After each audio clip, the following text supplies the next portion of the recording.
Hello and welcome. Thank you all for being here today on this February 24th, 2022. I am Nick Kanoki, the Director of Technology for the Asset Leadership Network, and I'm very excited for a conversation today between Jim Dieter, CEO of the ALN, and Jack Kelly, Board of Directors and Senior Fellow. Before we get underway, I just want to thank our patron members, Definitive Logic, Onuma System, ABS Quality Evaluations, and ABS Group, as well as our organizational members. As you can see, it's a growing list. And if you're interested in getting involved on this level, please reach out to anyone at the ALN. With that, I just want to talk about our upcoming events we have starting on, I believe, Monday, February 28th at 2 p.m. Eastern. We have How to Achieve the Long-Term Success of IAAJ or IIJA. And that's, of course, the Infrastructure and Jobs Act. And so we're very excited for that, kicking off that roundtable, which relates to our upcoming summit on influencing infrastructure spending with asset management and leadership. Before we talk about the upcoming summit, I just want to point out we also have a municipal asset leadership web series coming up that starts on March 2nd with how the U.S. can benefit from proven international asset management approaches by Ashay Prabhu from ASIC. We also have the City of Greater Geelong, Australia, kind of asset management discussion from that municipal area, and some other municipal events leading up to and following our summit, which is March 15th and 16th. And we're still getting the schedule finalized for that, but please stay tuned.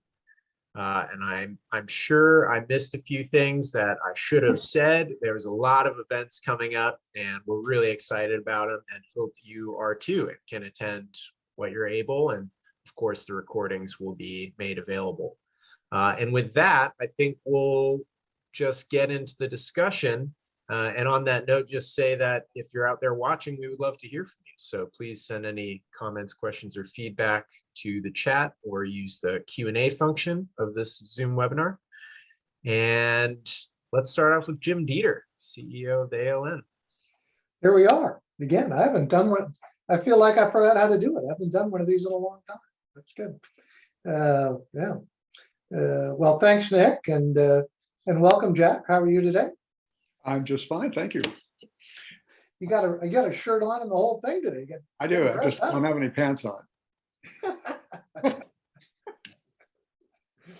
So Jack was our very first guest on our ALN Thursday, then at 4, now at 3 program, and has been on once or twice in between. So we have heard a little bit of Jack's origin story, but I think Jack had a desire to give us a little background and an origin story or navigation on some of the acronyms we tend to throw around regarding the ISO app. Is that what you had in mind to start with, Jack? To start with, yeah, but where I want to end up with is talking about what I think is a really seminal ISO document that's just been released as a committee draft, which is ISO 55011, which I understand you had a hand in originating. So I want to end up there and then talk about what the implications that I hope that standard has for the work that this country and other countries are going to do for upgrading their infrastructures, and how that can be, how this potentially is a very powerful tool to get those countries engaged in promoting asset management in a much more active way. That's my hope. Yeah, so what Jack is saying is we many years ago, as before the ISO 55000 0, 1, and 2 documents were released originally in 2014. So I guess we're back to 2013. We had the opportunity to introduce new work items to the ISO then PC 251. And the US introduced 2 of them. One of them was this document Jack's talking about asset management policy in government. It started out from the very real question of, so what do you do if you really want to do this? Like, where do you start from? There was a lot of interesting words written and discarded along the way. But I think Jack is, from what I've seen, I've had a chance to read the draft, is by far the best document and the best approach to date. And I think it's going to be a highly useful document. So what I want to talk about is kind of my journey involved in getting to that point. And this is sort of a personal, narrow-minded journey, but nonetheless, it's one that means a whole lot to me. The first thing I want to do is there are a number of people who either are on the call now or might subsequently review this later on, who might not be familiar with some of the ISO terminology that I want to just kind of zoom through really quickly. So ISO basically stands for International Standards Organizations, and they issue lots of standards, and the ones that affect us the most are what we call management system standards. And so ISO does its work through technical committees. We call them TCs because we like to abbreviate stuff. And its technical committee, or TC 251, which is the Asset Management Technical Committee. And they're the ones that work on all the ISO 55000 series of standards. TCs have within them working groups that organize around projects or around issues. And so I'm actually a member of 3 of these working groups. Working group 3, which is on communications, which we may talk a little bit about later if we have time. Working group 4, which is the revision of ISO 55000, and of course, working group 7, which developed 55011. Each country, or many countries, I should say, all countries' national standards bodies are the members of ISO. But many countries have what they call national mirror committees, which mirror the ISO technical committees. And for the US, we call it the US Technical Advisory Group, or US TAG, to TC 251. And so right now, the US TAG is currently commenting on the standards that are out for revision, 55000, 55001, 55011, which is just in development, and 55012, which is a brand new one. So that's kind of the ISO terminology that I might use somewhere during this discussion. Now I want to talk about the timeline of something that Jim also got started, called the National Asset Leadership Strategy. And this was basically a way to actually engage the ALN in the and our partners in the United States in doing what he talked about, that he brought to the ISO attention. So, and that was in 2018. The first thing we started talking about was something that Jim was very familiar with, which is the Property Act, Federal Property Administrative Services Act, because that covers a lot of what the kind of property that Jim was very familiar with in his career. And we talked about that a little bit and realized that the Federal Property Act mainly covers federal property, personal property that's either owned and used by the government, or owned by the government and used by contractors.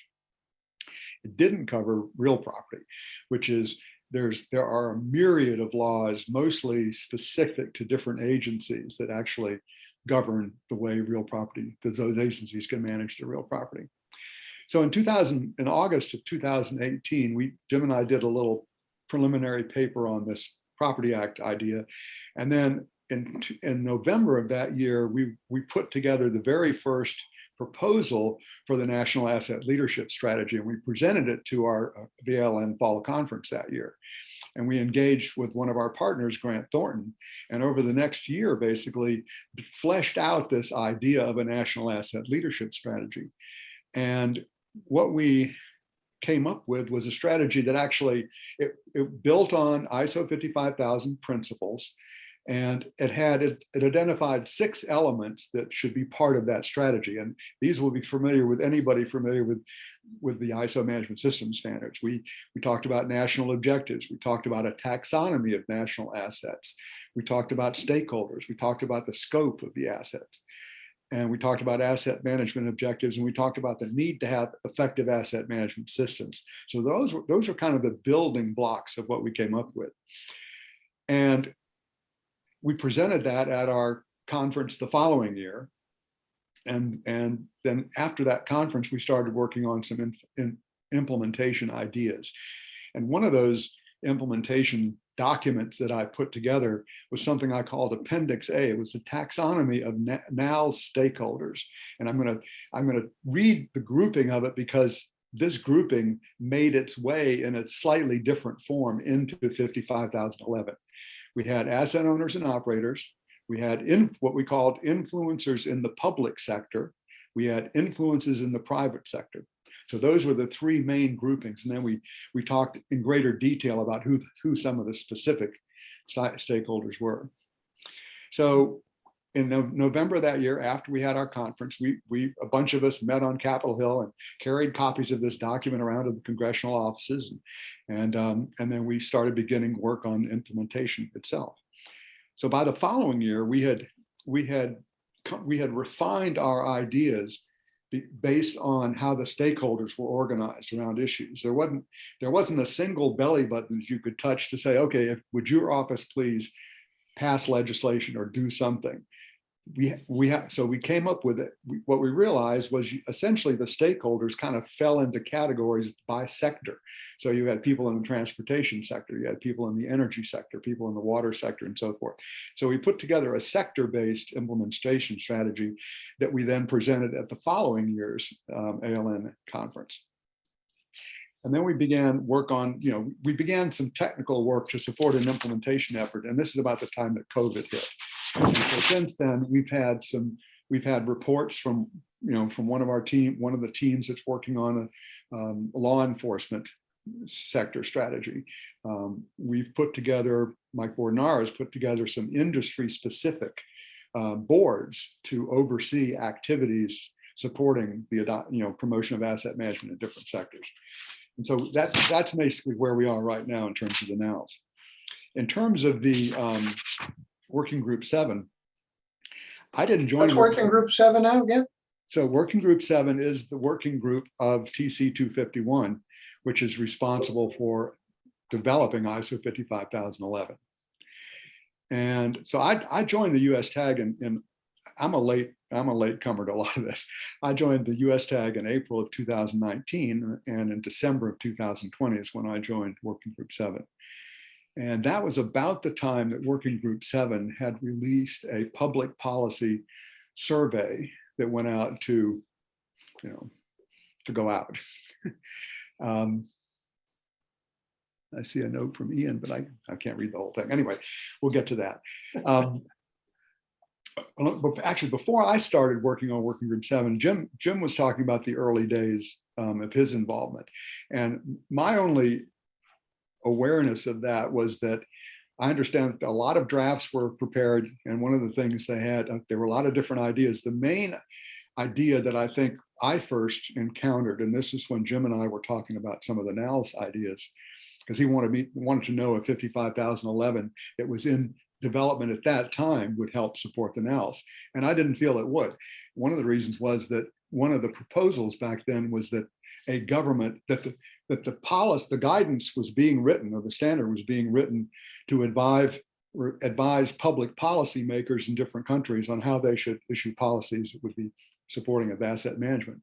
And having been a public policy official in the United States for 36 years, I could guarantee Jim and anybody else who wanted to listen that nobody like me was going to listen to anybody outside of my own self and maybe close colleagues or people and stakeholders that I engaged in initially. But I sure as hell wasn't going to, take advice from some international body. And that we have chutzpah at ALN. We have chutzpah. We're not afraid to say, you guys need to think about this. Well, and we did, but we thought about it differently than it was originally being thought about. So anyway, there were a number of things. I joined kind of late. By the time I joined, we were pretty much in the process of developing a new design specification for the standard, which I thought put the standard on a better path.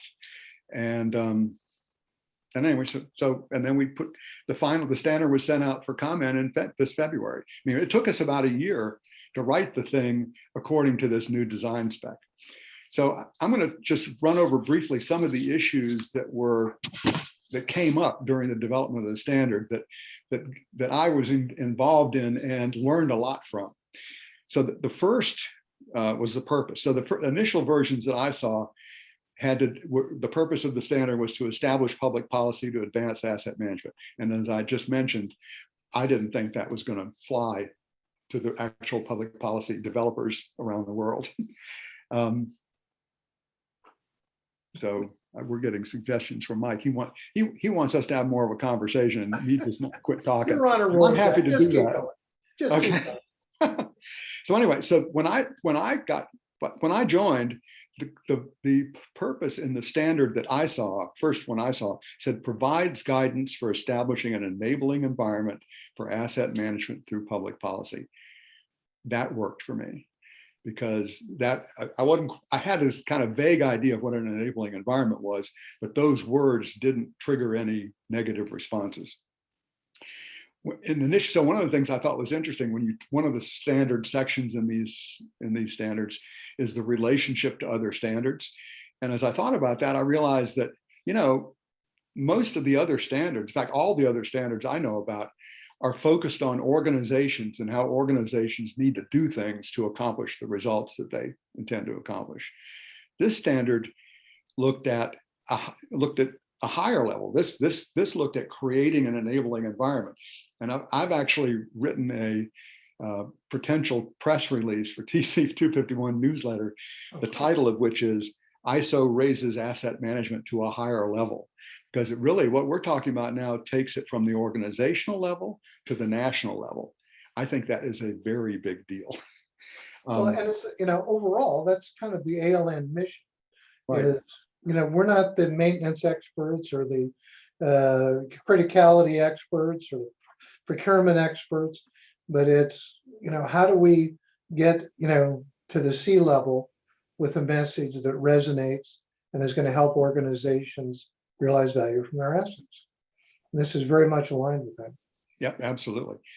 The other thing was the enabling environment. They had a definition for enabling environment in the first version I saw, but there was no discussion of it. It was just a definition of it. And there was, when you went to the clauses of the document itself, there was nothing that said, okay, so what am I supposed to do with this idea?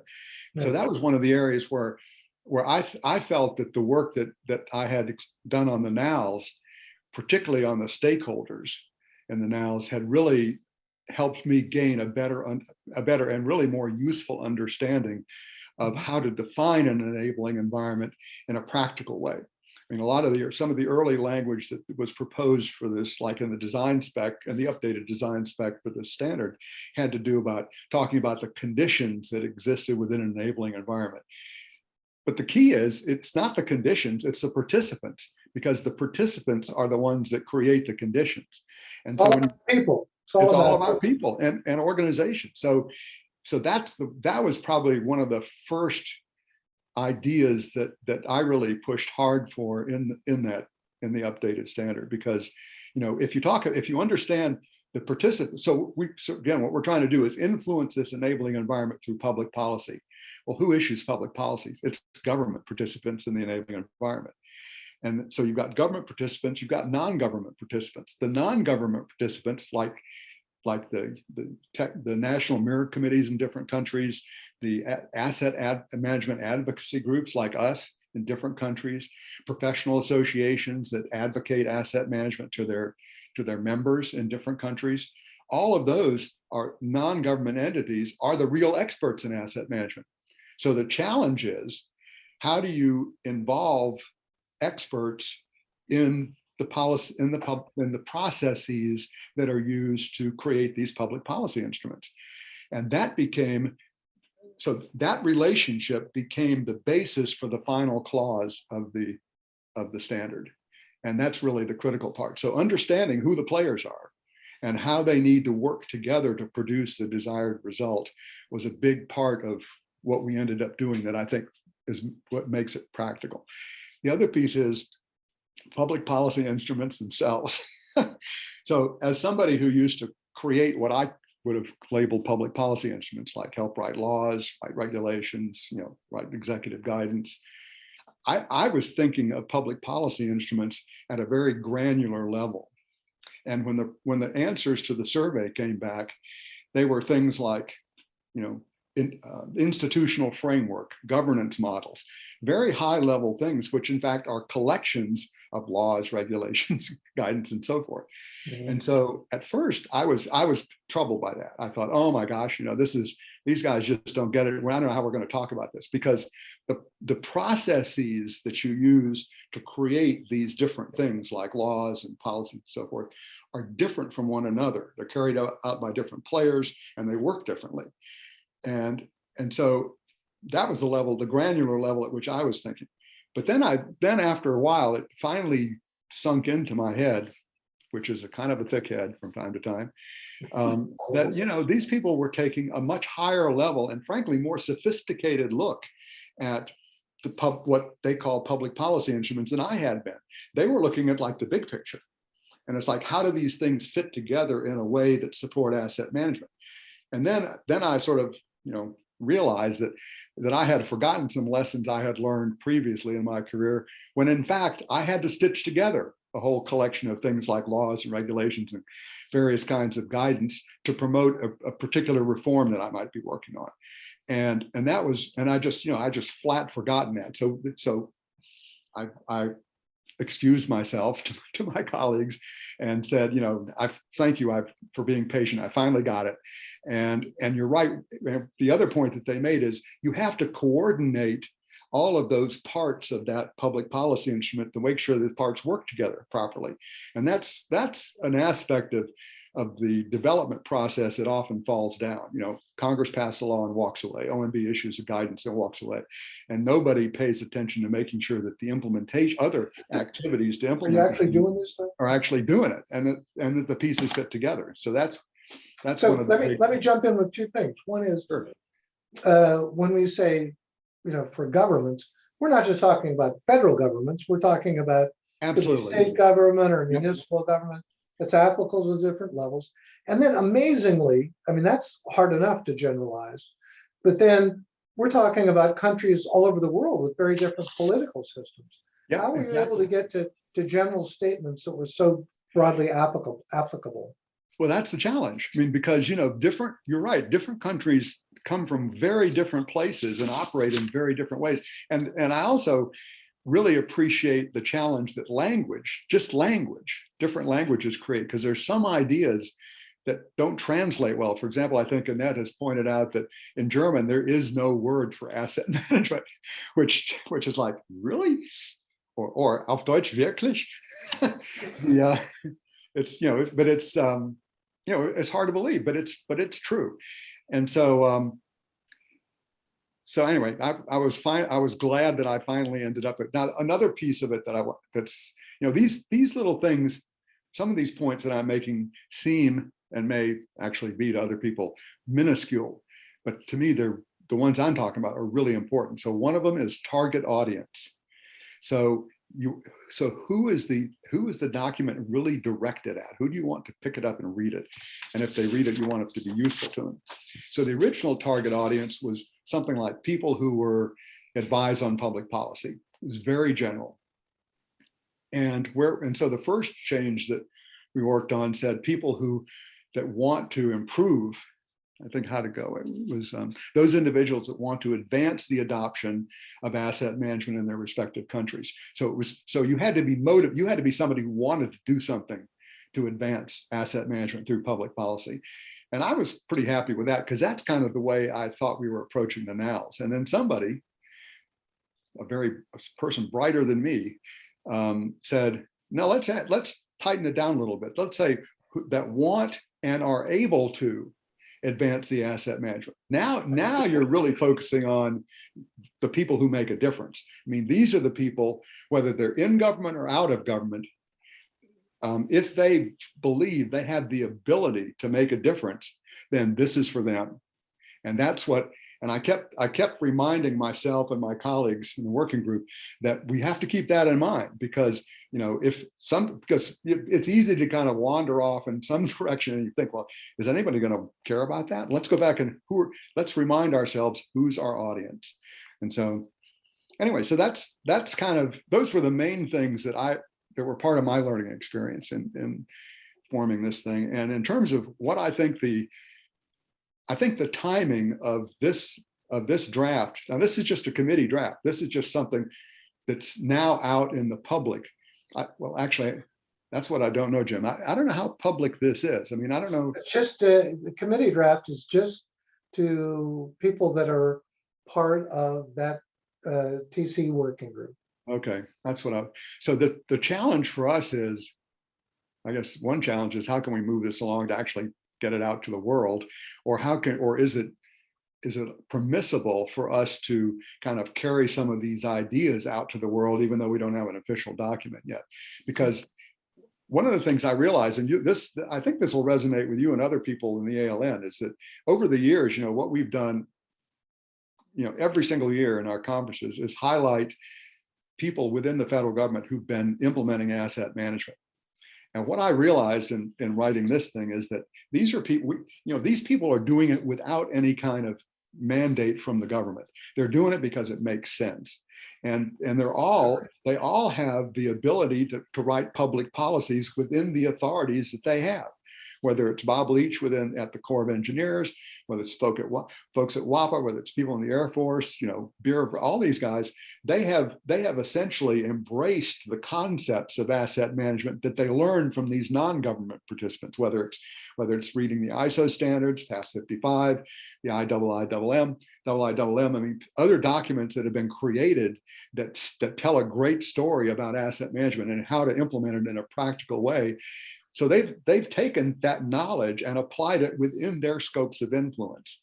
And to me, we want to make sure, at least one of my hopes is that people who read this standard will say, hey, I'm one of these people. I want to do something and I can make a difference. And so.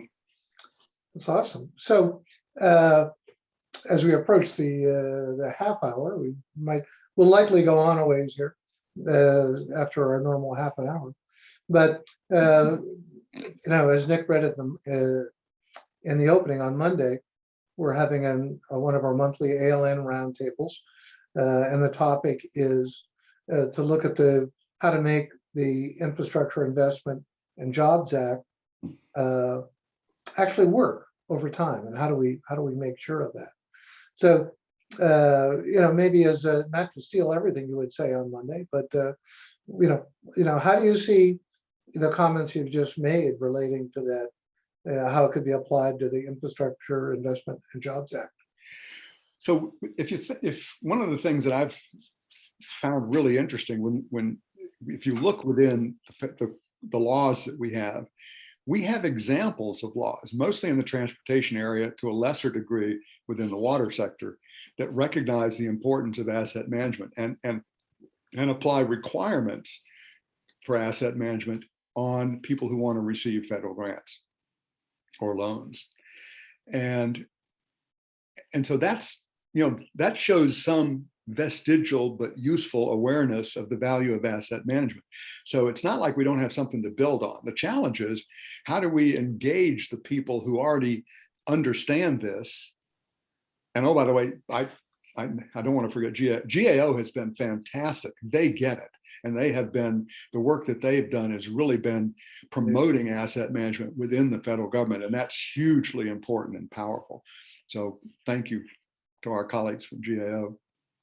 And they might also be able to kind of help make people more aware of the benefits of asset management and the way you can be applied. And frankly, I don't know when we can share it with the standard, the new standard with GAO. I mean, Amelia I don't know if she has access to this as part of her participation. So, with standards in general, there's restrictions on how much can be directly quoted, but any standard, the idea is to use the ideas.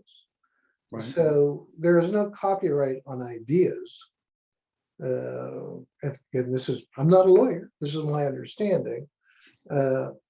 So to talk about the ideas that are included isn't giving the standard away. It'll, in fact, encourage people to acquire the standard and use it when it's available, which will be what?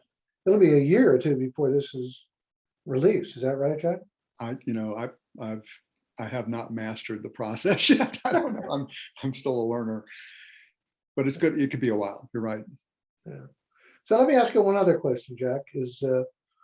Oh, well, let's wait. We'll wait for overtime. Nick, there's Nick. Welcome back, Nick. Hey, Jim, thanks for pausing for just a moment. I'll pass it back shortly. Just wanted to again thank our patron members, our organizational members, and again, just mention that we have a lot of events coming down the pipeline starting this coming Monday, February 28th, and then heading off into the future again on March 2nd. Starting the Municipal Asset Leadership web series with Ashay Prabhu talking about how what's happening in the world can be brought to the US to benefit the public, and then talking about what's going on in Australia, and then of course the big summit coming on March 15th and 16th, where we are getting a great presentation from the Michigan Infrastructure Council, which is the only entity of its kind that we know of that are, kind of doing what they're doing with asset management. So again, just really exciting stuff coming down the pipeline. And we are grateful for everyone being here for the presentation so far. And hopefully you can stick around for overtime because we're not done. So Nick, where can they find out more about those various programs?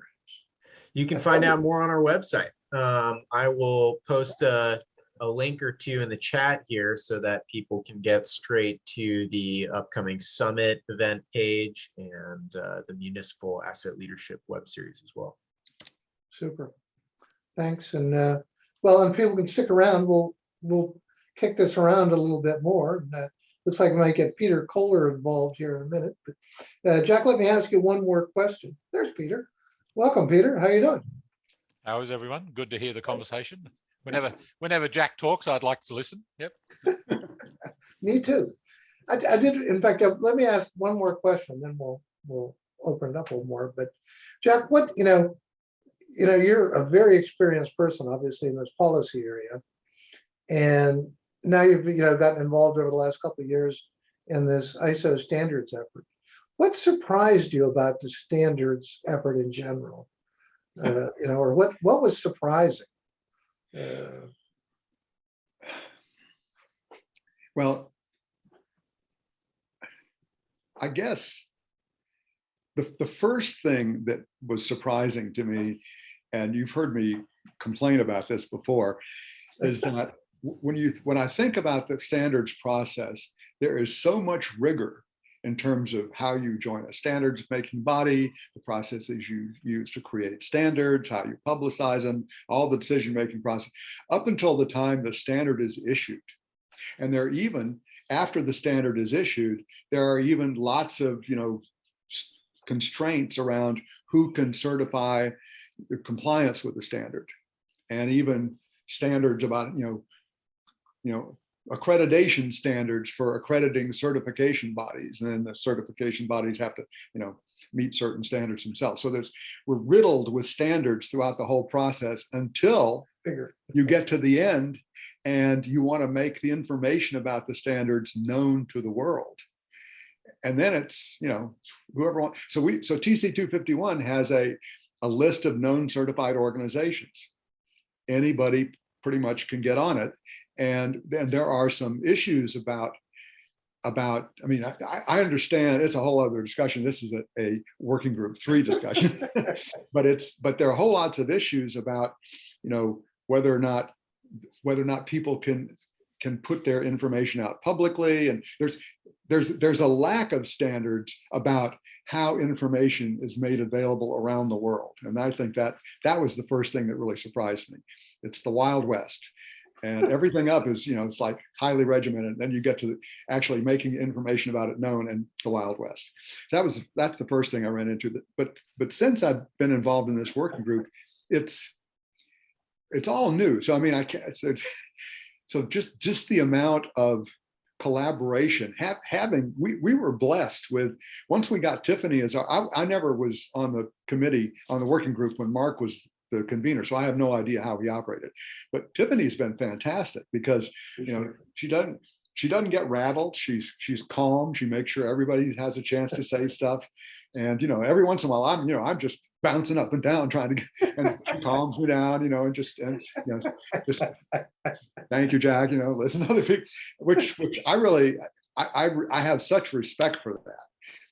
And it's so necessary because, as we've seen in Working Group 4, I mean, when you have really passionate people who are smart as the dickens, who take different points of view and have a hard time coming together, that's a challenge, trying to actually bring about consensus. And that's, I guess, I mean, I've worked in a lot of interagency groups before, but the breadth of differences that exist on some of these things is surprising to me. I mean, it's just, again, it's new to me. And so, I mean, it's not surprising in the sense that it's like, you know, mind teleportation or something. It's not like that. It's just, you know, it's really difficult to bring about consensus. And well, Peter has some experience in trying to bring about consensus. You got any thoughts to share on that topic, Peter? The stitches come out tomorrow. Yeah. Particularly in relation to ISO. Yeah, no, I'm actually extremely fortuitous that Jack is talking about 5011 right now. For me, I was asked a month ago to New South Wales Treasury, a state in Australia.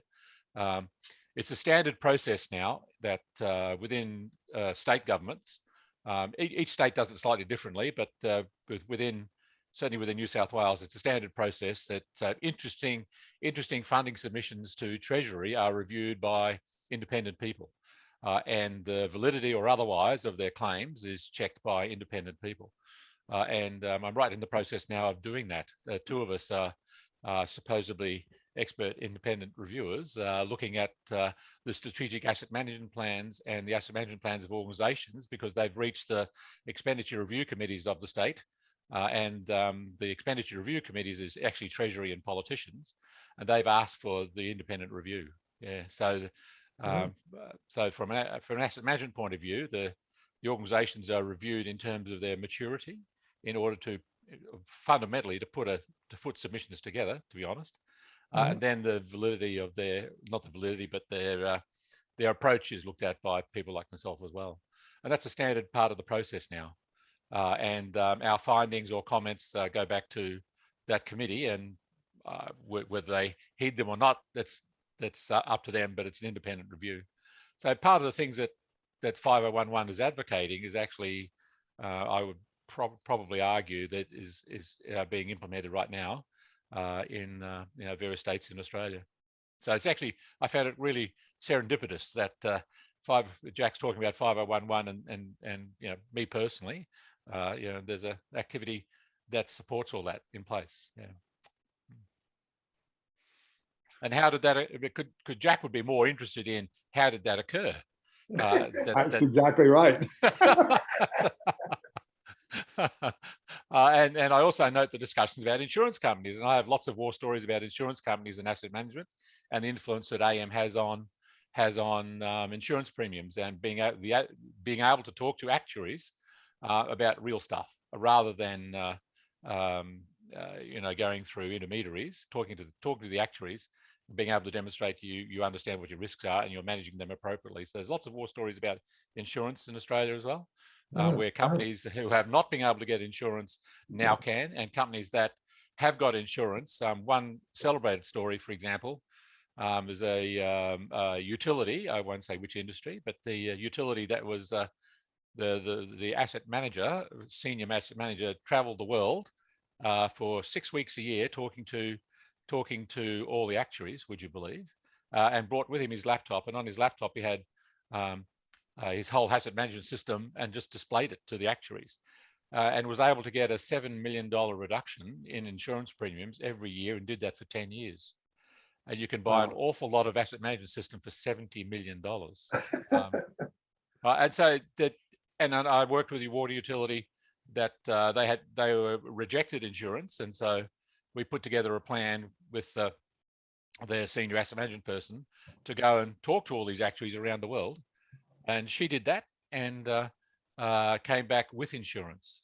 Yeah, because the actuaries were now, once they see the whites of your eye, you're a person suddenly, not a statistic, and that does change the game a little. So there's a bunch of all these stories that are relevant here. But going back to the Treasury thing, it's established procedure now within Australia that a number of things coincided to make that happen. Many years ago, the Australian Accounting Standards Board mandated all the IFRS standards and all the IAS standards. And so everyone on this call should be experts at the International Financial Reporting Standard requirements and experts at the International Accounting Standard requirements, because that's the way the CFOs think.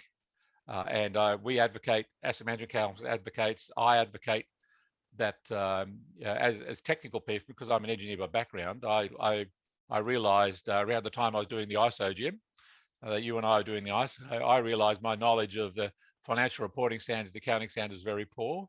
So I went and learnt about them.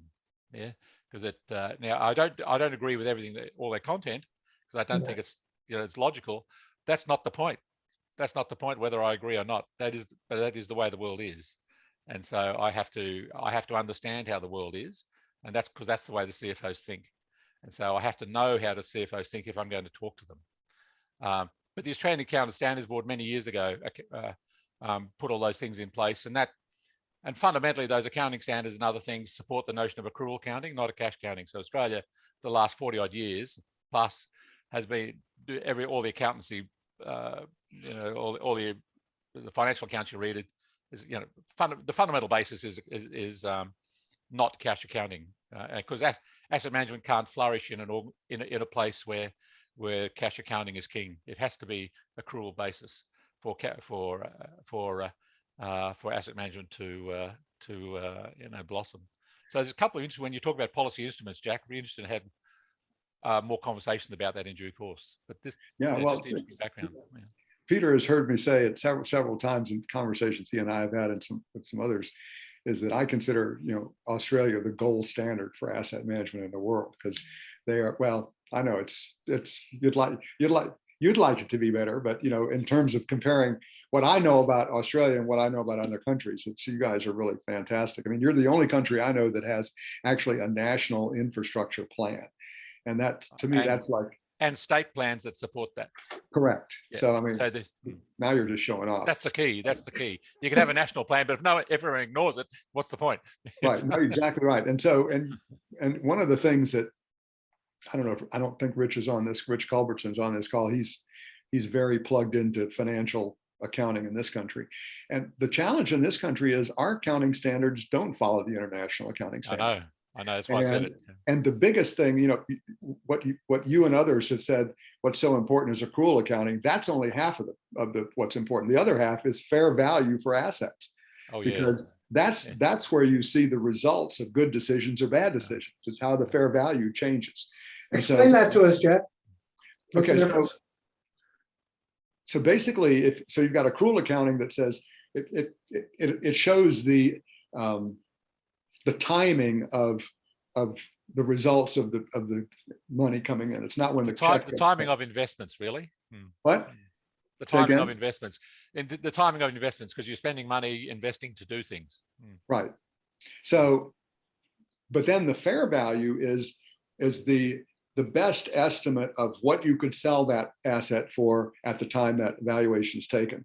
And so if you have let's say that you're a municipality and you have buildings and you have vehicle fleets and you have equipment and facilities and all that kind of stuff, if you don't maintain those assets in good condition, the fair value of those assets is going to drop dramatically. If you do make good investments, then you're going to maintain the value at a higher level and be able to keep those assets for longer. And so, and you'll be able to make better decisions on, well, maybe it's time to sell this one and buy new. So you're in like the real world of asset value and not just the depreciated value, which is, you know, mainly for tax purposes. So Are you saying that a bridge that's maintained is more valuable than a crumbling bridge? Yes. well, strangely enough, yes. Yes. What a concept! Who would I ever know, thought of that? isn't that radical? It's crazy. What crazy talk is that? Well, it's not in this country. No, it's really, so we hamper ourselves a lot in terms of, but people in this country are starting to talk about multiple sets of books, but not in the usual bad way. It's you know, multiple sets of books that reflect, you know, that some of which reflect real value and not just, you know, made up numbers. The other important part about that conversation, Jack, about fair value is not only is it fair value because that supports better supports the financial reporting of things and the, you know, profitability loss and all that sort of stuff, makes it profitability loss real, more real than other ways. But the real key about that is that a lot of people come together to determine how that's going to happen. Yeah, so there's consistency across Australia in relation to how that happens. How do things get valued? Fair value, right? So that's the key, because because otherwise the financial accounts of one company to another will vary so widely that they're hardly comparable. State governments and federal governments as well. Yeah. So now let me just take a second and give you all a preview of something that Working Group 3 is doing that I think can have some provide positive support for this new standard. One of the things I mentioned early on is that one of the challenges is how do you connect people in the policy making world and government with the people who are the asset management experts in their countries. So one of the lists, the TC 251 on its website publishes, I mentioned earlier, the list of known certified organizations. We're also now developing what we call a list of asset management resources, so if you go to that list, you go to your country, and the very first entry you'll see is a link to your National Mirror Committee, assuming you have one. And not all countries do have them, but if your country has one, it'd be a link to that. And then underneath that would be a list of the asset management advocacy groups that your National Mirror Committee sort of vouches for as being, you know, real legitimate advocacy groups in your country. And then underneath that, the professional associations that are known to have credible asset management, you know, support programs, whether it's certification, training programs, just, you know, databases, information that's value from an asset management standpoint. So for example, in Australia, you'd have your Mirror Committee, but then you'd also have the Asset Management Council underneath that, and a whole bunch of other groups that have resources that would be useful to the public policymakers in your country. Although in your country, it seems like you've got a good, you know, good relationships already between your policymakers and your asset management experts. Yes, I mean but that was from a. I mean, I can't speak for other agencies like the IPWA and those sort of things, but but from an asset management council point of view, that was deliberate policy some years ago that we would engage with governments, you know, reasonably well. So we invited senior cabinet ministers, federal and state, to our conferences, had them open it for a start, and then while they're there, of course, you can talk to them about various things. So that was, you know, a deliberate policy, you know, 20-odd years ago, 25 years ago, and you keep those sort of keep those conversations up through state levels as well as federal levels as well. Yeah, I think people have a hard time getting their head around the money that's invested in assets is just staggering. People just can't believe it, and we have no organized approach in the U.S. No organized approach to managing it by any stretch of the imagination. The US, sorry, in many respects, is quite an interesting case, isn't it? I mean, that many of the standards that support asset management were generated from some of the issues that are happening in the United States in the 50s and 60s. Yeah. And yet the rest of the world went, ping, those are good. We'll look at those. Yeah, that's nice. Then the one country that created them seems to want to walk. not use them as well. I don't understand the challenges, but clearly. Well, But it anyway. takes us a while. It's like building cars. We might be able to advise people in other countries how to build cars, but it took us another 30 years to start even thinking about doing it ourselves. So, Well, yeah, it took, yeah. So Deming goes over to Japan, they pay attention to him and put all this quality stuff in place, and then we have to learn from them, as opposed to a guy who came from the US. Yeah, we don't do that well. So one of the things that Peter gets me to think about is we've invited Mitch Landrieu to come and talk to a couple of our presentations. He talked at one of our conferences, and I think he might have done one of our Thursday at 3s or 4s. And he's one of the leads of this whole infrastructure implementation effort. And so I don't know who's got the connection to him, but that's something that's a connection we should probably try to activate. yeah, it's good. I got to say, with what's going on in the world today, maybe we could take a minute and just think about what's asset management in the middle of a war zone. And, Duck and cover. and what's the role of asset management before? What's the role of asset management after? And protecting our main asset, the country and its people itself, is remarkable to think about. But don't know if anybody wants to go there, but it's actually one thing missed in your policies draft, Jack, is this subject. Yeah. The influence on public policy. Well, people talk about infrastructure investments and asset management being able to help infrastructure investments, and they're always talking about new money. We're going to get 20 billion more, 100 billion more, how much more. And what they don't really think about is how good asset management improves what you're already spending. And there's a huge, base level of spending built into everybody's budget that supports assets. And people just kind of take that for granted. It's almost like, we're going to give ourselves a pass for managing the current spending poorly. And that's not right. One of the major reasons I believe that nearly every Australian government is into the subject of asset management is because it gives Treasury a window into the future in terms of whole of life costs. You can build all the wonderful assets you like today, but can you afford them for the next 20 or 30 years? And that's fundamentally the reason why Treasuries in Australia are into this, because they want to have, they and politicians too want to make long-term decisions, not short-term.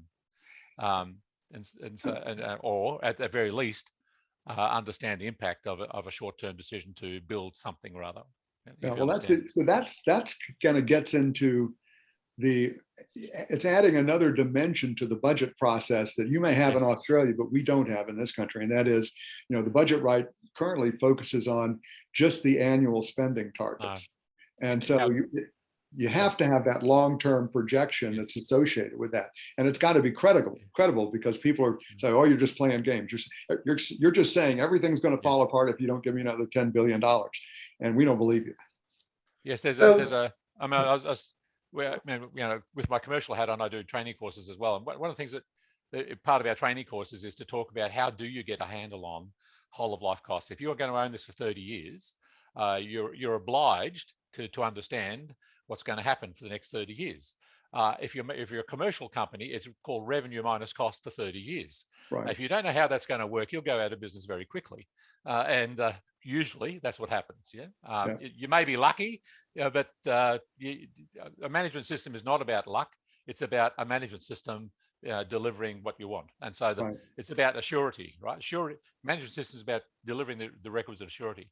So that what my point is that even now, in the things that I'm reviewing, I said to you through New South Wales Treasury, one of the things that every agency is asked is that, yes, we want to know what you want to spend this year, but also next year and the year after that, and out to 10 years, because that's the pitch. We really don't want to know. It's called no surprises, right? It's called no surprises. Governments hate bad surprises, and they get very shitty when they're told that. And Treasury call it someone ambush them. Yeah, when you suddenly come up with a $1 billion pitch because the bridges are falling down. Yeah, that is called ambushing from a treasury point of view. And they, whilst they will respond, they do have long memories about such things. Yes, if you understand what I just said. And so, no surprises is a key part. And asset management is a tool that can provide a little bit of that insight into the future to help, ameliorate the concerns of both politicians and treasuries about the surprises coming along. So if I could say, and I guess we do have to quit, or we could just talk all day. Sure. But this, if people aren't aware of what we're trying to do, all of us, the ALN and the people involved here, is we're trying to make a difference in a really big way. And there really isn't anybody else that has the information we have. And it's not, well, we're just saying there's a problem. We're saying you don't realize the problem you have, and here's the solution. And I think that's why the overall message of, a structured approach to asset management just provides great hope and possibility. All the things we talked about today. I mean, it seems so obvious, and yet we aren't doing it. So I want to thank Jack and Peter, and I could talk to either or both or all of them. It's too bad we're not in person. We'd go have a beer now and talk for several more hours. But one day again soon, maybe. So thanks to Mike and Nick and Kevin Decker for organizing as well. Thank you all for attending. Thanks for all the comments. I saw some of them. Boyd's been busy. I think Boyd needs to write a white paper on this or something. We can publish it. At any rate, thank you all and have a great day. Join us on Monday, please. We'll have another very interesting discussion and another casual but more sharp and focused, perhaps. We'll talk for an hour and 15 minutes about what we can do to make sure this investment our country is making works out for the best and incorporate some of the principles that we talked about today. So thank you, and have a great day and have a great weekend. Thanks.